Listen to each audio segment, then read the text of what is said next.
Students, in this video we are going to understand the solution of problem number 37 from the book Newton ISC Physics from the chapter number 4 of capacitors and dielectrics.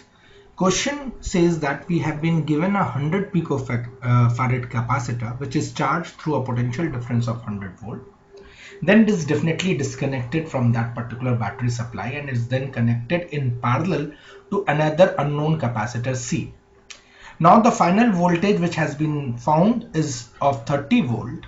Then you are required to find out the capacitance of the second capacitor. That's the first part of the question. And the second part of the question says how much energy is going to be wasted in this entire process and what will happen to this particular energy. So let's start the solution of this particular problem, students.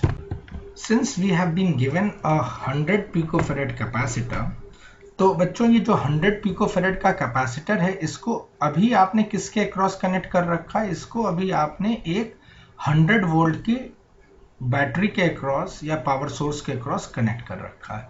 So this is my 100 volt battery और इसके across आपने इस capacitor को connect कर दिया. तो जैसे ही किसी कैपेसिटर को किसी बैटरी के अक्रॉस कनेक्ट करते हैं तो कैपेसिटर करता क्या है? Capacitor stores the charge. And this charge gets stored in the form of electrostatic potential energy. तो Q is equals to C into V. तो कितना चार्ज स्टोर हो जाएगा इस कैपेसिटर के अंदर? We are trying to find out that. And this will be 100 pico into क्या voltage है जिसके अक्रॉस आपने कनेक्ट किया into 100 वोल्ट. सो कितना चार्ज स्टोर हो गया? That comes out to be 10,000 pico coulomb का charge stored inside this capacitor है. तो बच्चों जैसे ही मैंने इस कैपेसिटर को 100 वोल्ट की बैटरी के क्रॉस कनेक्ट किया या पावर सोर्स के क्रॉस कनेक्ट किया तो इस कैपेसिटर ने कितना अमाउंट का चार्ज स्टोर कर लिया है? 10,000 पिको कूलम का चार्ज स्टोर कर लिया है. अब क्वेश्चन क्या कह रहा है? क्वेश्चन ये कह रहा है कि now you disconnect this capacitor and you connect it across another capacitor of some unknown voltage. So some unknown capacitance. Let's connect it then. तो बच्चों ये हमारे पास 100 पिकोफैरेड वाला कैपेसिटर है और याद रखिएगा इसके अंदर कितना चार्ज स्टोर्ड है? चार्ज जो स्टोर्ड है वो कितना है? 10,000 पिको कूलम का चार्ज भी स्टोर्ड है. ओके. और अब आप इसके अक्रॉस एक अननोन कैपेसिटर C अमाउंट का कनेक्ट कर रहे हो. तो बच्चों अब मैं इसके अक्रॉस एक अननोन कैपेसिटर C अमाउंट का कनेक्ट कर दिया. अब ये अननोन कैपेसिटर C अमाउंट का आपने कनेक्ट कर दिया है.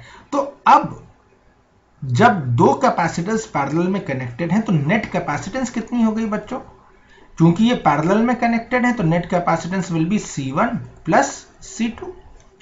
तो CNet will now be 100 pico plus C, इतने पिको फेरेड का अब आपका नेट कैपेसिटेंस हो गया.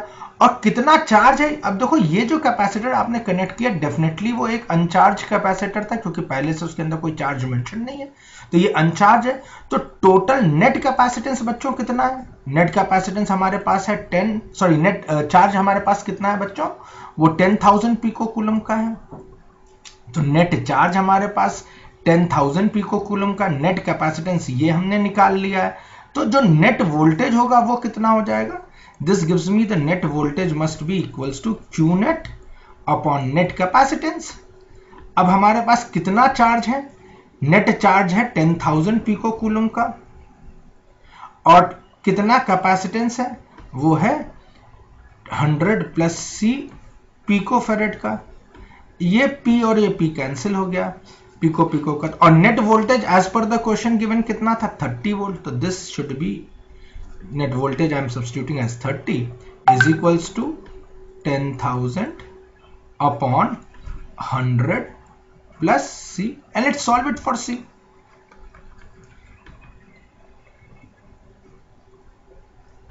And this should be equals to 10,000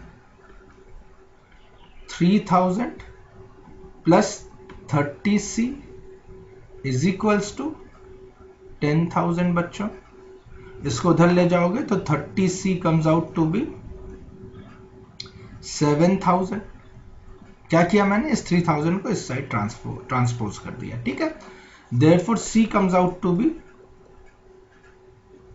700 by 3 picofarad. Is that okay?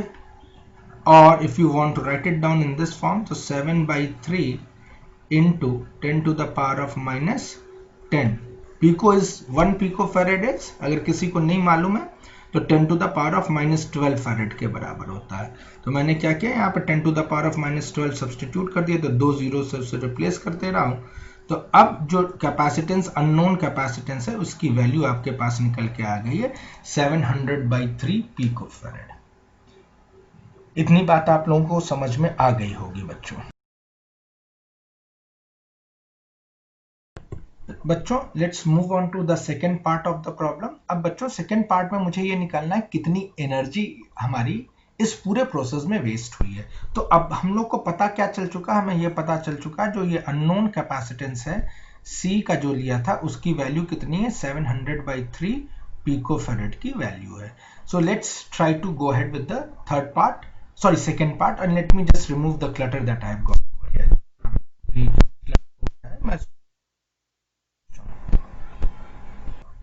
चलिए अब देखिए हमारे पास जो पहले जो कैपेसिटर था वो कितने वोल्ट का था, वो कितने कैपेसिटेंस का था, 100 पिकोफैरेड का था, जिसके अक्रॉस आपने 100 वोल्ट का एक पावर सप्लाई लगाया था। तो इसकी वजह से कितनी एनर्जी हमारे पास स्टोर हो गई, जो एनर्जी स्टोर हो गई थी वो थी हाफ CV स्क्वायर, और ये हमारी इनिशियल एनर्जी है बच्चों।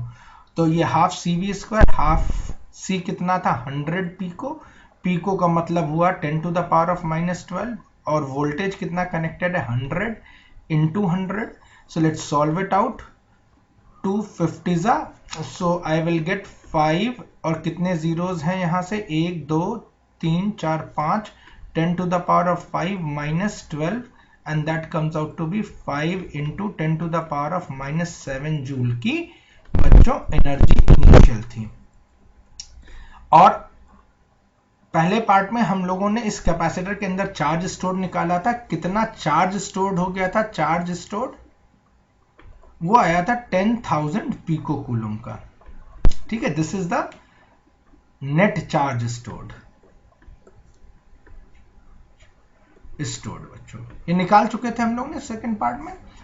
साफ का मतलब क्लियर करने से पहले स्क्रीन को ये चीजों को हम लोगों ने कैलकुलेट कर लिया था। चलिए, और हम लोगों ने जो सेकंड अननोन कैपेसिटर C था, जो अननोन कैपेसिटर था उसकी जो वैल्यू आई थी अननोन कैपेसिटर की, वो आई थी 700 by 3 पिकोफैरेड। तो बच्चों अब जब मैंने इन दोनों कैपेसिटर को आपस में जोड़ लिया था तो नेट कैपेसिटेंस कितना बना था, क्या कर रहे थे, दो कैपेसिटेंस को हम लोगों ने पैरेलल में जोड़ा था। पहला वाला कैपेसिटेंस जो था वो 100 पिकोफैरेड का was connected in parallel across another capacitor